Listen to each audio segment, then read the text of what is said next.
Hey, Mark, how's your 2020 going so far? Oh man, Good question for everybody, isn't it? it's a great question. Let's talk about that.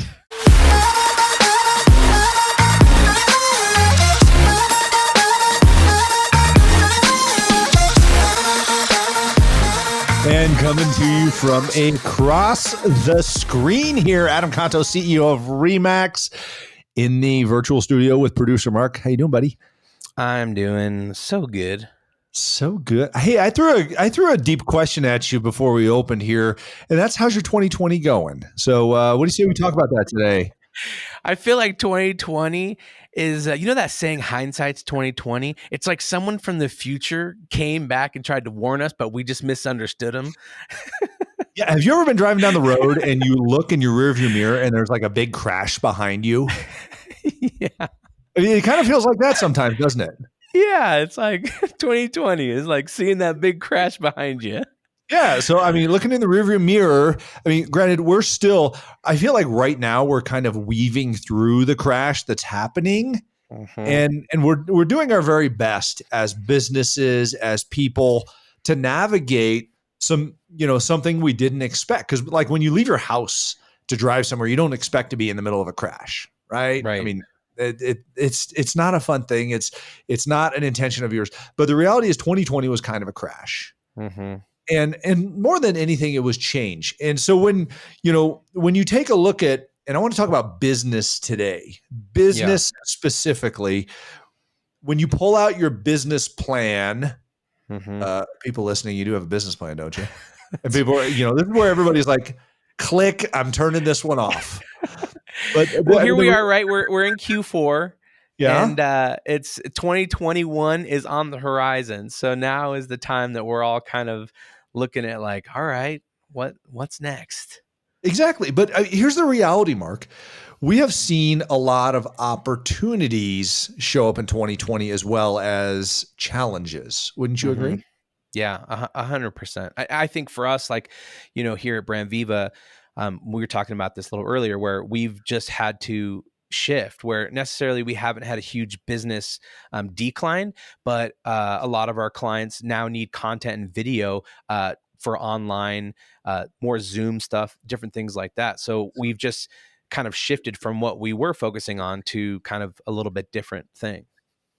Yeah, so I want to dive into that a little bit, and let's do a little bit of a business flyby because we're going to be doing some business planning coming up here pretty soon. It's the end of the year. One of the top downloaded pieces is a business plan. So what I'd like for everybody to do also, we're going to put a button on startwithawin.com, and we'd like to know if you want a business plan format. So we'll put some of this into writing for you to help you out. So go to startwithawin.com, click on the business plan button, and producer Mark and team will put something on there to get your email address, and we'll shoot you over a PDF that has some ideas for thinking about how your business plan should work. But ultimately, you're right, Mark. It's Q3 check-in. And what we want to do here is talk about what should you be considering in Q3 check-in. And ultimately, there are a couple foundational steps here, and then some direction that you can take. So what are those foundational steps? First of all, wait, real quick, you said Q3 check-in? Yes. What does that mean? We're in Q4 and we're doing a Q3 check-in.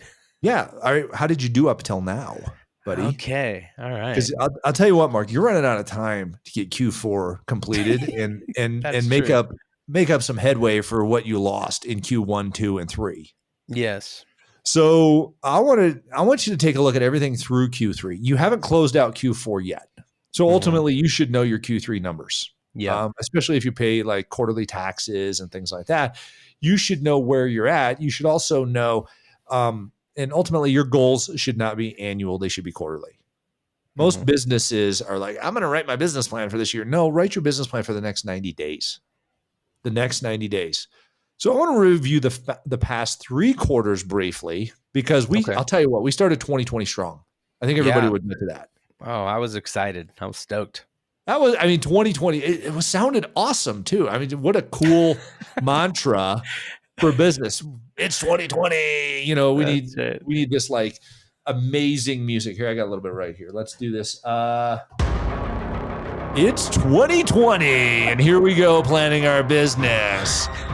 Getting ready to take the field in the business environment. So, does that work for you, Mark? What do you think? All right, that's kind of how we started, right? That's right. Like, let's get ready to rumble. Yeah, but I mean, it didn't work. And then here's kind of what 2020 ended up with in business. So it's 2020. What are we doing in our business now? Where are my customers at? What's going on? How am I making my numbers? So, yeah, let's get rid of that. So, the reality is, aren't you glad I got a soundboard, buddy? It makes things so much more fun. It does. It's spontaneous. But we set some goals. Everybody, I mean, if you didn't write a business plan and you didn't set some goals, pull out a marker and write it on your desk in front of you. What are your goals for the next quarter, for Q4? So essentially the next several weeks between now and the end of 2020. And what are you going to do the first quarter of 2021? And then put little X next to that and put 4. And that'll tell you what you're going to do for 2021 overall. But we're just going to break these down into smaller bite-sized pieces. It's like eating a pizza. You don't cram the whole thing in your mouth. You eat it one piece at a time here. Okay? Yeah. Or an elephant, Well, that's a big thing to eat. And I don't think elephant tastes all that good. So I'm going to stick with a pizza. Yeah, right? I like pizza too. I like pizza. So how you can eat this pizza, otherwise known as 2021. So what are your goals? Because really what we need to do is we need to deconstruct this. And I'm going to give you a few categories to take a look at. The first one, obviously, you've got your business plan. Business plan. And there are a couple things you need to know. First of all, it's not what you sell. A business plan is not what you sell, because you know what you sell. A business plan is who do you serve? So the first thing you need to think about in your business plan is who do you serve? Do you know who that is? Did you outline that in your business plan? And is it in front of you, written on the wall? Do you have an avatar for your ideal customer? At Remax, we have this avatar deck with several ideal customers in them, and we've even named them. We've named them, and we've put a caricature to them. And we talk about their hobbies and what's their life like and stuff like that. So who's your ideal customer avatar is what it's also known as in the sales space. So who are you trying to serve, to help? And what is their biggest challenge? And then the next thing you need to think about is, does your product or service solve that challenge? I mean, ultimately, that's what it boils down to. I mean, if you don't have those 3 things, you don't have a business. So, who do you serve? What's their challenge? And does your product or service solve that challenge? Does our product or service solve it? Yeah. So, like for let's say you run a branding agency, like my friend. Let's just say, Smart. Not to call anybody out here, but you serve the business environment. You serve business leaders looking to create more time and more presence in their marketplace. Okay. Because I mean, I run a business, and if I spend all my time trying to do what you're a master in, it's a waste of time for me to do that. And I'm not as effective as you, because you have the insight as to, okay, what do I say? How do I say it? Where do I say it? So, who do you serve? You serve a business leader looking to increase their brand. I mean, hello, brand Viva. Brand life. There you go. And their presence in their marketplace. So what is my biggest challenge? I don't have time to do that, and I don't have the expertise to do that. And do you solve that challenge? Yes, you bring the time and the expertise to that in order to accomplish that challenge. So, I mean, ultimately, that's what it boils down to. So that's, strategically, that's what you do. Simply put. And then you got to hold that up and go, is that what we've been doing in 2020? Or do you feel like you've been playing defense? Right. So this is where we get into this start, stop, continue thing. You need to ask yourself, in order to achieve those things, do I need to start anything? Do I need to stop anything? And do I need to continue anything? So what do you start doing? Oh, we're not making phone calls. Oh, then start doing that. Stop. What are you doing too much? Oh, we're spending a lot of time on social media and we're not getting results. Then stop doing that or make the adjustments. Continue. Oh, we're putting out videos and people are noticing those. Then continue doing that. Right. So, when it comes to just simply put meeting those three things, what do you need to start, stop, and continue? This is a good small framework for looking at, have I been doing those things the last 3 quarters? And does the rest of Q4 need to contain those things? And do those get built into 2021? Right. It's a good way of dissecting that.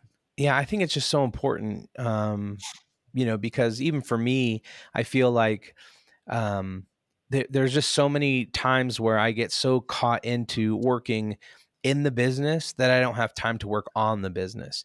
And I don't have time to measure the things that I'm doing. And so, just an encouragement to everybody out there who's listening. If you don't make the time to focus on these things, you'll never have the time. That's the perfect statement, because when you look at start, stop, continue, you need to start focusing on those things if you're not hitting those things. Yeah. And I'll tell you what, Mark, I can't say that you're not hitting those things, because I get, like Sunday afternoon, I get a text message. Hey, here's a couple scripts for some podcasts. And I'm a customer of yours. You're like, I'm serving my customer base. And as you know, I've also sent you people, as customers. So, there's this portion of that where I'm like, all right, I think it's safe to say that Mark is doing these things and he needs to be doing, but only you would know if there are things that you need to stop doing. Right. And other things mechanically in your business you need to continue doing. And generally what we need to stop doing is we convince ourselves that what we're doing is making results, and it's not. Mm-hmm. So a lot of times it has to do with, people go, I'm prospecting, and what they're doing is they're thumb surfing on social media instead. Right. So, that gets down to a deeper level of the tactical operations of the organization. But ultimately, we've hit this top part of the umbrella with the strategic plan. And what do you need with the strategic plan? Do you start, stop, continue? Let's talk about the people now, because everybody needs to take and reflect on, what is my people plan? You might hold up the mirror and go, I'm the people in this business, if you're a one-person show. Or you might hold up the mirror and see all these people standing behind you in the business and go, wow, I've got all these employees. Are they doing what they need to be doing, how they need to be doing it in order to serve that customer that we've identified? So you take a look at that and you go, all right, people plan, and look at each position and go start, stop, continue. And what are the results of what their activities are driving right now? Now, I would also say, what needs to change? Because we always, if we, start, stop, continue, could identify changes. But ultimately, what happens is, if we don't call it change and understand that we're resolving ourselves to making some changes, change is letting go of some previous actions and introducing new. Letting go of previous philosophy and introducing new. We have to be willing to let go of things that don't work and discipline ourselves to remove those from our actions and our activities. Otherwise, they waste time. Because that's one thing we have very little of, is time when running a business. Right. Yeah, and I think being able to pivot. I heard recently two different stories of originally Hershey's made caramels, and they realized that they were making caramels, but more people preferred chocolate. And so they shifted their industry from caramel making to Hershey Kisses and became wildly successful. And same thing with Heinz. They were making vinegar as their main product and deliverable, but then they realized that this ketchup thing was something that people really desired, and they pivot from vinegar to ketchup and, found wild success. Well, here's another good one for you, Mark, when you look at that. And some businesses had to pivot in order to survive during COVID. So I was talking to a business leader yesterday on the phone, and we were talking about a business we're both familiar with who makes window coverings. So the multicellular, like the honeycomb window coverings, Yeah. and COVID hit, and they're like, we can't go into people's houses to sell window coverings. What do we do? So what they did was they looked in their warehouse and they're like, we have all this material. They instantly started making face masks out of the window covering material and selling those. I mean, it's a nice window covering. It really made a nice face mask, and people were like, "Whoa, that's way better than those blue things you buy at the pharmacy."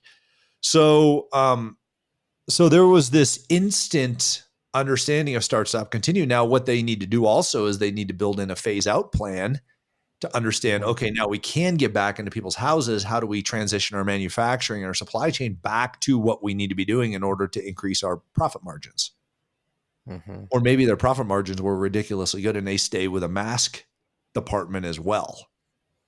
So it's an interesting look at where's your business at, where's it been, where does it need to go for the rest of 2020 and into 2021 by doing a check-in right now.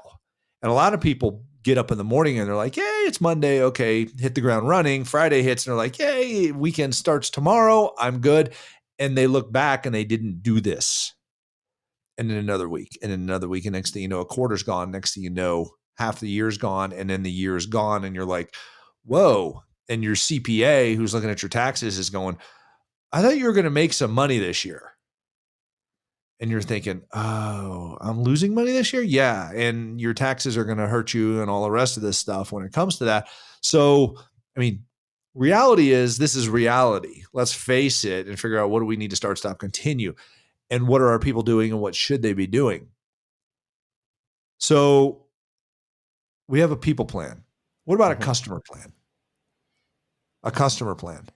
What do your customers need? Have their challenges changed? Have we analyzed that? And here's the one thing that's changed about your customers: the way they talk. The way they talk. We've heard words used by our customers that we have never heard them use before, like safety, like cleanliness, like health. And everybody's leading with some certain words. They may have to do with the social environment or diversity and inclusion or kindness or whatever it might be. I mean, obviously we started the year right before COVID started. As we were ramping that up, there was a lot of first responder talk. Everybody was like, really, really gung-ho on first responders. And then we got into COVID and everybody went gung-ho on COVID. And we got into some social equality talk and things like that throughout the year. What are your customers looking for when it comes to their attention to build their business? Now, for you, you're the voice of a lot of your customers. So how do you become their voice and say the things that need to be said in the way that they need to be said without polarizing people? Right. So there are certain ways to look at that. So it's interesting. You've got your customer plan after your people plan, and then you have your profit plan. How do those things play together? What have we adjusted this year, and what are the margins at that we need to be making profit in order for our company to be where our goals are? Because there's no ROI on a goal. There's no return on investment in a goal.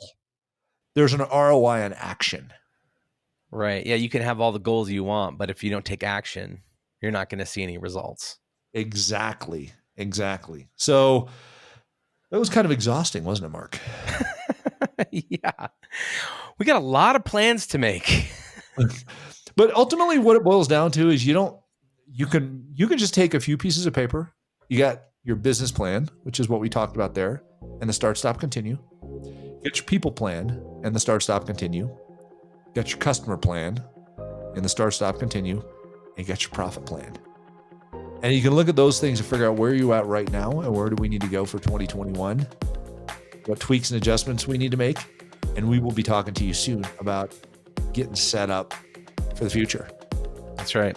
Yeah. And hey, as Adam said earlier, head over to startwithawin.com and put your email address in, and we will send you a business plan that will help you figure out where you are and what you need to start, stop, and continue. Kind of give you a framework around that. And again, guys, thanks so much for listening. We really appreciate you guys tuning in every week and being a part of our Win Nation. If you have a Start With a Win story or want to leave us a message, go ahead and do that at 888-581-4430. Don't forget to subscribe to Adam and follow him on YouTube, Facebook, Instagram, LinkedIn, Twitter. And yeah, we appreciate you guys. And until next time, remember, start with a win.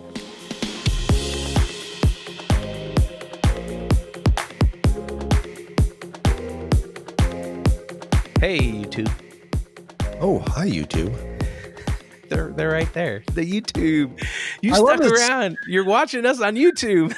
This is like the secret part of the podcast, isn't it? That is. It's like this the secret part of the secret part. Let's keep it secret, okay? Hey, That's YouTube right. people, make sure you subscribe, hit the bell to be notified when we put out new videos, and throw up any comments or questions you may have. Also, don't forget to review us on all your podcast providers. Yes, Start do that. with a win. But I'd like to know from you, what do you need help with in your business plan? So if you can comment in this video, let us know what we can do to help you with your business plan. And, make sure you focus on that, because without a plan, you're just you're out there floating around in the ocean. It's like a boat without a rudder. You go wherever the wind's going to blow you, and that's not a safe place for a business. Yeah. Yeah. And it's, and you and I were talking before the show. I feel like I'm similarly in a place where it's like, I've gotten to a certain place without a plan. But now as I'm starting to grow as a company and hire employees and do all these things, because I don't have a plan, I'm finding myself like scrambling, like, all right, how do I solve this problem or do these things? And so, I think this was really valuable content for me today, and appreciate that. So, hey guys, thanks so much. Again, subscribe. We'll probably be releasing other types of videos here too, other than just the Start With a Win podcast, but stay tuned, and we'll see you when we see you.